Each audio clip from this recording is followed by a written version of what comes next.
al Perú y al mundo, hoy domingo 22 de mayo del año 2022.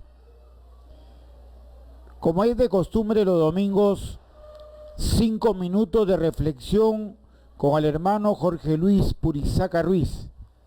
Hablemos todo lo concerniente a nuestro Señor Jesucristo. Hablemos con Jesús. Buenos días, hermano. Buenos días para que la teleaudiencia que nos ve en todo el mundo, el saludo correspondiente. Bueno, Juan, buen día a toda la audiencia. Continuamos con este pequeño programa que le hemos denominado Hablemos de Jesús, dado de que Jesús es el personaje determinante en la historia, y vamos a empezar con el cuarto programa, tercera profecía. Haz un resumen del tercer programa, Hablemos de Jesús. Bueno, hemos tratado la profecía que sería descendiente de Abraham, y por lo tanto Dios prometió de que a través de la simiente de Abraham todas las naciones iban a ser bendecidas, y Dios lo cumplió, porque eso se cumplió en la persona del Señor Jesucristo, Dios mismo haciéndose hombre y bendiciendo a todos. ¿Cuál es el nombre de la tercera profecía concerniente al Redentor, tanto en su promesa como en su cumplimiento? Sería descendiente de Isaac, ¿no? Isaac significa risa, y risa es porque Sara, al escuchar la noticia, y ella dice en la escritura que era ya de edad avanzada, también Abraham, entonces se rió. Por eso el nombre Isaac, que significa risa. Ahora, la profecía vamos a tomarla de Génesis en el capítulo 17, versículo 19, que dice: respondió Dios: ciertamente Sara tu mujer te dará a luz un hijo, y llamarás su nombre Isaac, y confirmaré mi pacto con él como pacto perpetuo para su descendiente después de él. Y Mateo 1:2 muestra el cumplimiento, dice, en la genealogía de tanto de José y de María. Abraham engendró a Isaac, Isaac a Jacob, y Jacob a Judá y a sus hermanos. Y también hace un link a Lucas 3:34, que dice: hijo de Jacob, hijo de Isaac, hijo de Abraham, hijo de Taré, hijo de Nacor. Entonces, ese es el enlace. La profecía y el cumplimiento. La profecía se da en Génesis, el cumplimiento lo miramos en San Mateo, y entonces eso básicamente es lo que Dios promete y luego cumple, ¿no? Van a pasar aproximadamente desde ahí casi 4.000 años. ¿Cuáles son las palabras más importantes en esta tercera profecía? En esta tercera profecía hay una palabra que se repite y que es fundamental, que es determinante, y que cuando no la entendemos cometemos una serie de errores, específicamente las personas que escudriñan la Escritura, ¿no? Entonces, las personas que escudriñan la Escritura cometen un grave error. ¿Y cuál es el grave error? Lo que está mencionando Génesis 17 y 19, lo voy a volver a leer. Respondió Dios: ciertamente Sara tu mujer te dará a luz un hijo, y llamará su nombre Isaac, y confirmaré mi pacto con él como pacto perpetuo para sus descendientes después de él. Y ahí está la clave, que hay que entender que el pacto viene de Dios. Dios establece el pacto, y Dios es el que va a cumplir el pacto, no es el ser humano. Segundo, el pacto en este caso, que es la palabra más importante aquí, el pacto empieza entre Dios y Abraham, y entonces Dios a través del pacto va a bendecir a todas las naciones. No se está refiriendo al pacto que posteriormente Dios hace con Israel, y lo hace 400 años después de ese pacto, que lo hace exclusivamente con Israel, y se le llama el pacto con Moisés, y tiene como señal el séptimo día. Ese es otro pacto. Ahora, hablando de ese pacto, en Génesis 15:10, ya lo hemos visto, pero también lo hemos visto, lo podemos ver en una cita que es importantísima, que es la cita de Gálatas. Gálatas, en el capítulo 3 dice, mírenlo, porque aquí, esta es la clave por la cual todo el mundo o es adorador de Dios o se queda como religioso. Entonces, porque no entiende lo del pacto. Entonces, Gálatas 3:16 va a aclararnos y nos va a enseñar y nos va a decir, ahora bien, a Abraham fueron hechas las promesas y a su simiente. Entonces nos aclara, ¿a quiénes le hicieron las promesas? A Adán y a su simiente. ¿Y quién era la simiente? Nos va a decir el texto. No dice y a las simientes, como si hablase de muchos, sino de uno, y a tu simiente, la cual es Cristo. Esto pues digo, el pacto previamente ratificado por Dios para con Cristo, la ley, hablando de la ley dada a Moisés, que vino 430 años después, no lo abroga para invalidar la promesa, porque si la herencia es por la ley, ya no es por la promesa, pero Dios la concedió a Abraham mediante la promesa, y la promesa es Cristo. Entonces, esta es la clave de todo el asunto. Dios dice, por si acaso, voy a establecer un pacto contigo y lo voy a confirmar. Con Isaac lo está confirmando y dice, y será un pacto perpetuo. Eso significa que no va a terminar. Y de este pacto habla Jesús. Cuando Jesús viene y ya va a ir a la cruz, él levanta el cáliz y dice, esta es la sangre del nuevo pacto. Le llama el nuevo pacto, le llama el mejor. Se está refiriendo al pacto de la promesa. Entonces, si no lo entendemos, cometemos graves errores. ¿Cuál es la interpretación de la tercera profecía del Salvador? Bueno, aquí nos vamos a dar cuenta de algo, que Dios le está haciendo una promesa a Abraham ya previamente. Desde el 12 ya le había hecho la promesa, ya había hecho lo del pacto, y aquí le confirma que le va a dar un hijo. Entonces la interpretación es que Dios, la palabra de Dios, se cumple independientemente de las circunstancias, ¿no? Entonces aquí las circunstancias no entran a romper la voluntad de Dios. Esa es la interpretación. Las circunstancias no rompen la voluntad de Dios. ¿Por qué? Porque Sara va a tener el hijo a los 90 años y Abraham va a tener el hijo a los 99. Y como dice el escritor de Romanos en el capítulo 4, Dios actuó en ellos en esperanza contra esperanza. Ya no había esperanza de vida que ellos iban a darle un nuevo hijo, pero Dios lo hizo. Esa es la interpretación, ¿no? Esa es la interpretación. Las circunstancias no limitan la voluntad de Dios. Extraordinario. Entonces, eso es como para luego mirar una aplicación, ¿no es cierto? ¿Hay alguna aplicación en estas citas referenciales, en esta tercera profecía de la primera venida de Jesús?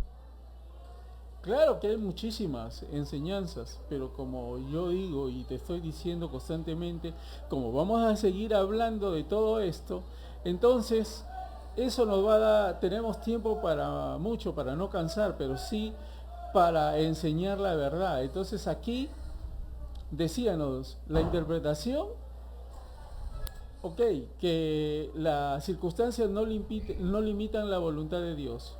Y entonces la enseñanza es que el Dios que todo lo puede, sencillamente no se limita ante el pedido de su pueblo, ante el pedido de sus hijos. Pero aquí, ¿quién nos facilita todo esto? La fe de Jesús. Somos creación, por si acaso, no somos hijos de Dios.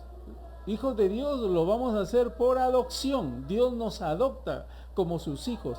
Y ya le podemos decir, como dice Pablo a los romanos, ¿no? Como dice Pablo a los romanos, ya le podemos decir a Dios, papito lindo. Pero es cuando se cumple lo que dice Juan. A los suyos vino, dice Juan 1:11, y los suyos no le recibieron. O sea, se refería a los judíos, se refería a los israelitas, vino a ellos y no le recibieron. Y luego el siguiente versículo dice, pero a todos los que le recibieron, a los que creen en su nombre, Dios les ha dado potestad de ser hechos hijos de Dios. Somos hijos de Dios por adopción. Entonces, cuando nosotros los convertimos en hijos de Dios por adopción, las circunstancias no limitan la voluntad de Dios en nosotros. Entonces, para el Hijo de Dios, las circunstancias no limitan la voluntad de Dios en su vida. Y cuando nosotros pedimos conforme a la voluntad de Dios, Dios lo hace. ¿Por qué? Porque las circunstancias, vuelvo a repetir, no limitan la voluntad de Dios. Y si la voluntad de Dios es bendecirnos, vendrá bendición. Si la voluntad de Dios es sanar, sanará. Si la voluntad de Dios es prosperarnos, prosperaremos.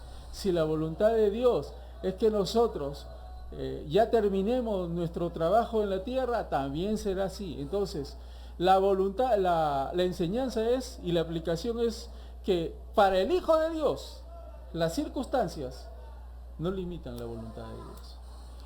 ¿Estamos preparados en esta venida del Redentor? ¿Qué debemos hacer? ¿Qué debe ser el pueblo? ¿Qué deben hacer sus hijos? Hay una cita que me gusta del Antiguo Testamento, no la tengo exactamente, pero está en los profetas menores, que dice, prepárate para el encuentro con tu Dios. Entonces, ¿qué es lo que hay que hacer? Hay que prepararnos. Nos preparamos para todo, a propósito, nos preparamos para todo. En todas las áreas de la vida tenemos gente preparada. Pero también en lo eterno, que tiene que ver con los asuntos de Dios, también tenemos gente preparada, pero a veces no queremos escuchar a la gente preparada. A la gente preparada no queremos escucharla, a los siervos de Dios no queremos escucharlos. Así como tenemos respeto por la ciencia, tenemos respeto por todas la sabiduría humana, más respeto tendríamos que tener por la sabiduría divina. Porque la sabiduría divina está por encima de la sabiduría humana. Mira, te doy 2 tics nada más, como para que todo el mundo se entere. Que me diga la ciencia cuánto miden los cielos. Nunca lo dirá, porque no lo puede determinar. La ciencia humana no lo puede determinar. Y lo reto, que me diga la ciencia humana cuánto miden los cielos. Primera pregunta, no la puede resolver el ser humano.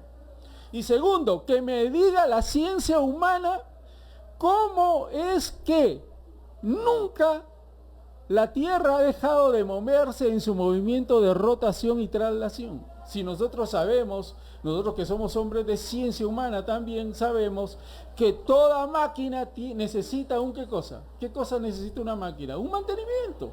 Todos los años le hacemos mantenimiento a nuestras máquinas para que no se caigan.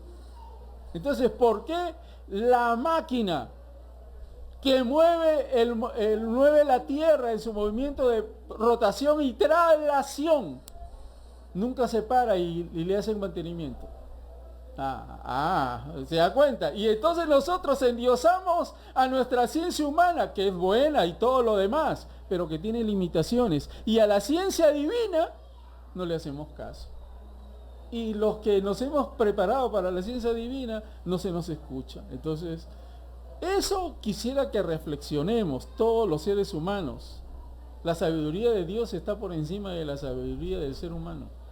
Y si no, los reto y los mando a leer el capítulo 38, 39 y 40 del libro de Job, que es muy conocido. Léanlo. A todos aquellos que se levantan y dicen no hay Dios, pero sin embargo creen en fábulas que le dicen que todo ha venido por casualidad. No puede ser, porque nuestro mundo macro y nuestro mundo micro tiene un orden, y el orden jamás se logra ¿de qué? Del azar. Pues el azar no logra el orden, la casualidad no logra el orden.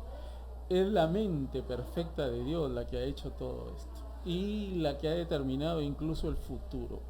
Entonces, ¿cómo debemos prepararnos?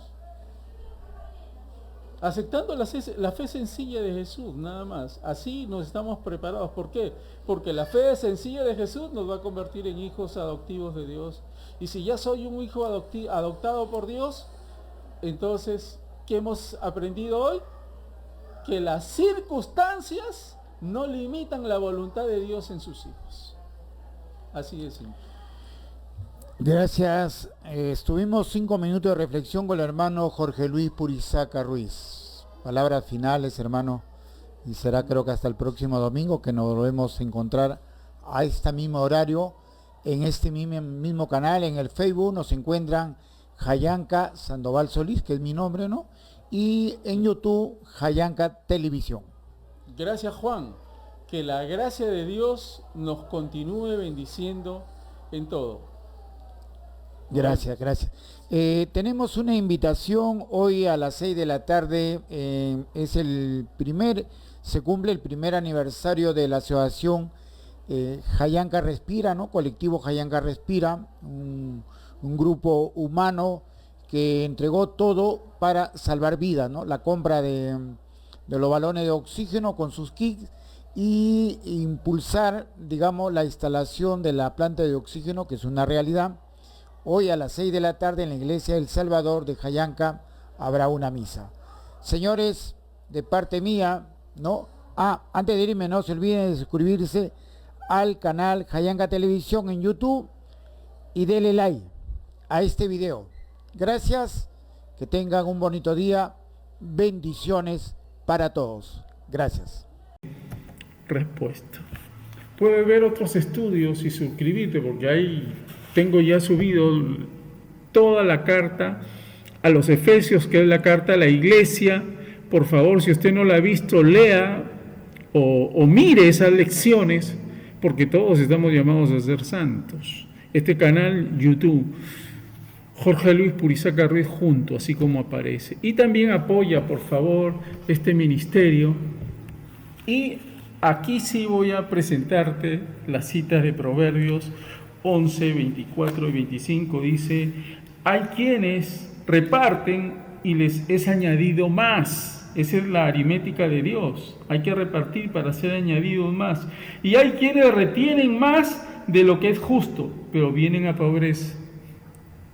La avaricia, lo que quiere decir el proverbista, trae pobreza más bien. El alma generosa será prosperada, y el que saciare, él también será saciado. Y hay que mirar también Gálatas, es una cita muy buena. Gálatas, en el capítulo número 6, miremos Gálatas en el capítulo 6, versículo del 6 al 9. El que es enseñado en la palabra, haga partícipe de toda cosa buena al que lo instruye. Si has sido bendecido por este estudio, haz lo que te dice la Escritura. No os engañéis, Dios no puede ser burlado, pues todo lo que el hombre sembrare, eso también segará. Por el que siembra para su carne, de la carne segará corrupción, mas el que siembra para el Espíritu, del Espíritu segará vida eterna. No nos cansemos, pues, de hacer el bien, porque a su tiempo segaremos si no desmayamos. Que la gracia de Dios que las riquezas de la gracia de Dios nos continúen bendiciendo en todo.